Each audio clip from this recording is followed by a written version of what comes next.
Okay, I'm going to show you how now we actually solve these polynomials we looked at with factoring. And before we go ahead and solve, I just need to show you the zero product property.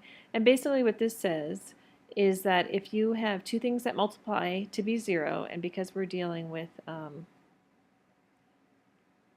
factors, I'm going to write it in this form. So if I have x plus a times x plus b equals 0, so I have two factors. The first one is the x plus a and the second one is the x plus b.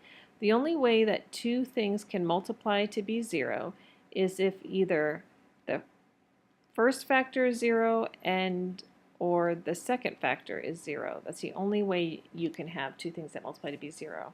And so this is how we solve.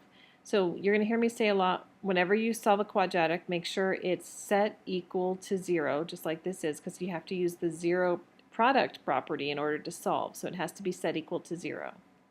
So the real basic formula without using factors is zero product property is if you have two things that multiply to be 0, so a times b equals 0, the only way they can multiply to be 0 is if a is 0 or b is 0. Okay?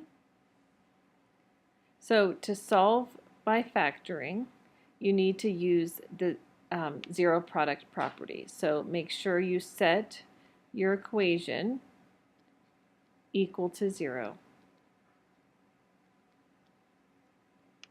And then factor if you can.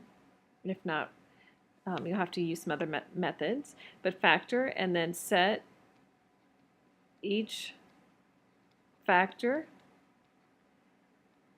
equal to 0.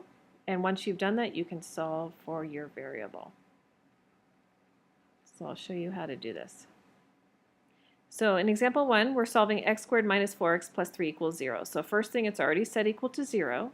So I'm going to go ahead and factor this, and this is the easier one where you don't have another number in front of x squared except for just a 1. So all we're looking for is two numbers that multiply to be a positive 3 and add to be a negative 4. So let's put our x in our x, and the two numbers that multiply to be 3 and add to be negative 4 are negative 3 and negative 1. So that's factored.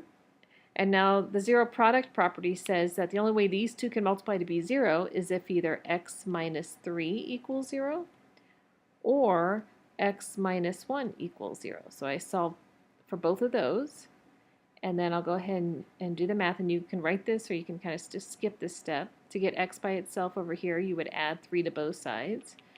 And on the second one, to get x by itself, you would add 1 to both sides.